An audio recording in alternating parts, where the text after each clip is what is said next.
Well, I was going to write something down, but I've been waiting for this so long, I really know what I want to say.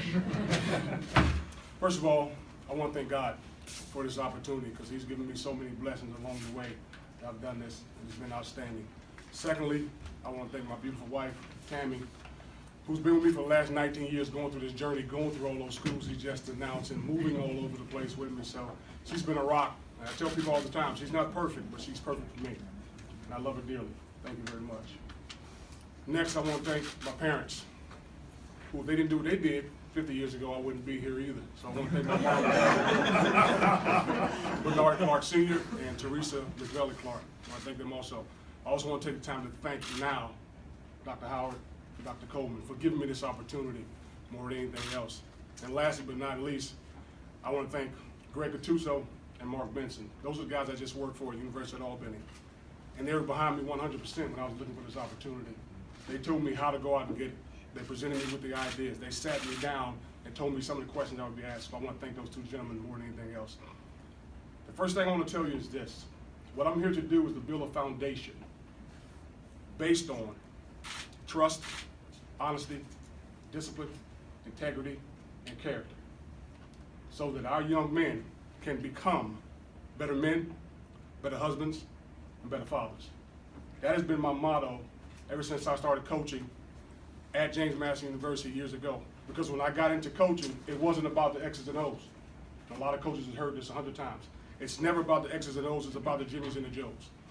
That's what's important to me, these young men, trying to help them grow in so many ways, so that once they leave RMU, they become productive citizens throughout the world. Those are things important to me. And with that said, and everyone knows this has interviewed me so far, there are three things that I won't tolerate. There are three things I'll tell the guys as soon as they get back to their first meeting. The first thing is this: you must be on time for everything. On time for everything. If you're not on time for everything, there are consequences when you're not on time. The second thing is, the one thing I don't like is cell phones. Mine is driving me crazy right now. So many people are calling me and thanking me, and it's blowing up, but it's driving me nuts. But the cell phone rule is this: if I see your cell phone once the meeting starts, you got 300 yards of up downs. If your cell phone goes off, I'm taking it for 48 hours. I used to take it for 7 days, but Coach Gattuso said, that's a bit much, Tiger. Just kind of pulled back a little bit. So now I take it for 48 hours. And the last thing, but it's probably the most important thing, I don't want to hear the N-word. I don't want to hear from black players. I don't want to hear from white players. I think it's significant in our society, and I think it's something that we should not be calling each other. And I want guys to understand that more than anything. I don't want to hear that word. Because again, we're trying to build better men, better husbands, and better fathers. I got into coaching because of those three things. This is a game I love. And I understand that this is a privilege for me to coach college football. And it's a privilege for me to lead these young men in so many ways. And I understand the importance of that privilege. My door will always be open. No questions asked. If you want to come in and laugh with me, cry with me, talk to me, whatever the situation may be. But understand this: when you walk into my office, you will get the truth. And truth is like poetry. And most people can't stand poetry. So understand. So we gotta make sure that we're focused on the thing that's important. So when the young men return, they gotta understand that we're gonna be focused in everything we do. We're gonna be disciplined in everything we do. But we're gonna be enthusiastic about what we do. And I've told Dr. Coleman this: remember, discipline is not the enemy to enthusiasm. We have to be focused. We have to be willing to do what it takes to be a great football team. But more importantly, we have to be doing what it takes to be a great man, great husband, and a great father. So thank you very much. If you have any questions, I'll take them now. Yes, sir. Omari Sanko from the Pittsburgh Post. You didn't call me back, Omari. I called you yesterday, and you didn't call me back. That's fine. No problem. Sorry about that. No problem. I know you got a lot of stuff going on, just like I got a lot of stuff going on. No problem. It's good. I'll be back tonight. Of course, Dr. Greg Coleman said earlier that you were very impressive during the phone interviews. Mm-hmm. But what made Robert Morris the right fit for you, and why make the jump to being a head coach now? The first thing I noticed about Robert Morris is when Coach Walton was the head coach over 20 years, they won 6 conference championships. They won 2 national championships, non-scholarship guys. They were a great team. For some reason or other, the last 6 or 7 years, they've fallen off. And it's no fault of the last coach. It has nothing to do with that. The same coach they were running before, they same same culture. What I saw was an opportunity for me again to help these young men grow, to build a culture here that they had before, to talk to alumni and let them know the things that we want to bring back here more than anything. That's what I saw more than anything. I saw a chance to build a program, not build a football team. I think that's where people make a mistake more. I'm not here to build a football team. I'm here to build a program. I'm not looking to get it going and leave in 2 years. I'm looking to build a football program, and that's what me and my wife want to do. I'm really good. Yeah, keep going. Tell me some lies, make me stop thinking about the truth. Go ahead. Of course, you're here to build a program, not a team. On the field, what is your philosophy, and would you say your teams are built, maybe more on defense, more on offense? Sort of what are the core tenets of? Well, the biggest thing about the teams is more than anything else, and I've told the guys this, basically, and I get this from Dr. Howard, we're going to teach these guys how to tie their shoes again, how to put their socks on. We're going to be teachers of the game. We're going to teach basic fundamentals or anything else. Teach you how to tackle properly, how to step with the right footwork. Everything is important, but it's more about technique. It's not about scheme. It's not about what we're going to do on offense or what we're going to do on defense. Those things are important. But if we can't get the guys to do what we need them to do, technically, right hand placement, right foot placement, if they can't do the technical and the basic fundamentals of what we're trying to do, we can't win football games. So we're going to be based on, especially when spring ball starts. And I hope some of them are listening to me right now, because once spring ball starts, guys, the first 3 days is going to be almost like a walkthrough, because we got to make sure we're doing exactly what we want out of these guys so we can carry it over. And once we start putting the scheme in, those things have to remain there. Because when it's in the fourth quarter, you're dying and you're hurting, you have to go back to your fundamentals to help you win football games. If you don't have basic fundamentals, which is what we're going to teach. Not saying that's not what they were taught in the past. I'm sure they were. That's not what I'm saying here. What I'm saying is that's how we're going to start out, teaching basic fundamentals and teaching proper technique.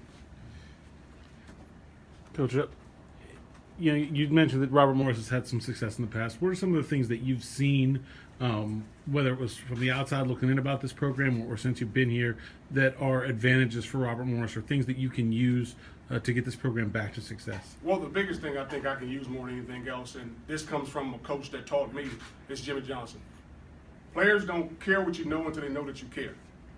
Once they understand we care about them as people and we're trying to do what's best for them, I think they're going to reciprocate what we're trying to do more than anything else, and that's what's important more than anything else. We're going to show those guys that we like you because of who you are. We understand that you're doing what you're doing. This is not personal.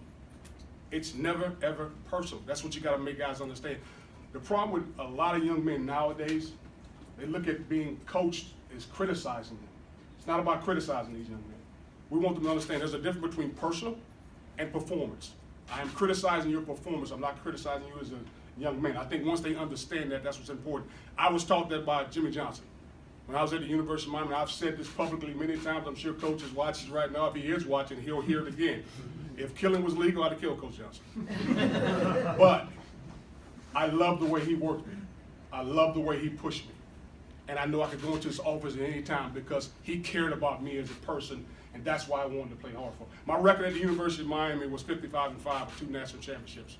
And that's because of what Coach Johnson and what Dennis Erickson did to us, the way they pushed us, the way they care about us as people. And that's what I'm willing to show these guys more than anything else. We care about you as people, therefore we need you to perform the way you're capable of performing on the field. You've been working for Greg Gattuso at Albany. What did he tell you about Pittsburgh? I guess the importance of football in this area, things like that. Nothing. No, I'm just joking. I don't believe that. No, he told me it's a great place. Well, the thing I learned more than anything else when I was in Pittsburgh before, it's a sports town. People here love their sports more than anything else. That's what he told me more than anything else. As a head coach, the greatest information Greg told me was stay the course. Even when you think it's not going the way, whatever you believe in, make sure you stay the course. And I believe in discipline and enthusiasm. And I'm going to stay the course for that as long as I'm here. Is there something you've learned from the recruiting landscape here with Coach Gattuso and your time at Pitt, as far as what type of players maybe come out of Western Pennsylvania? Well, the great thing about Pennsylvania, when I first started, with my first full-time coaching job at Liberty University, I worked under Ken Karcher. I'm not sure if some of you guys know Ken Karcher. Ken Karcher's from Pittsburgh. The first thing he taught about me about Pennsylvania players and Pittsburgh players was they're tough. That's one thing I saw more than anything else. These guys play hard. They play extremely hard. So that's the one thing they taught me about guys more than anything else. And where I'm from, Tampa, Florida, we got speed in Florida. So if we could put toughness and speed together, I think we would be okay. Of course, you were a Pitt assistant coach in 2010. Was that maybe your first sort of experience in the city of Pittsburgh? Absolutely. And how did that, maybe help prepare you for where you are now? Prepare me for the cold? Actually, it's cold in Albany. The one thing it prepared me for more than anything else is the passion that people of Pittsburgh have for the sport of football. That's probably what it prepared me for, and I'm expecting that same passion to rejuvenate here at Robert Morris. And I know it's early, but maybe not only from the player standpoint, but just from the. You mean early as in day or early as in the early as in your talking about? hire? Okay, I got you. What are some of maybe the logistical things you'll tackle first, not only just from players, but just from getting settled in as a head coach? Well, the first thing we're going to do when I leave this meeting and I talk to a few more media people, I'm going to sit down with the coaches that are here right now and talk to them about possibly staying on staff and not staying on staff. But before we do that, we're going to sit down as a staff and we're going to watch recruits. That's why we're not having an early signing day today. Signing day is a day for early, but not for us. We're going to sit down, we're going to watch recruits, we're going to watch film, we're going to analyze these guys and see if they're right for RMU before they say they're committed. Because we got to be committed to them as well as them being committed to us. So that's what we're going to jump on as soon as we're done here. Well, thank you all very much for coming out and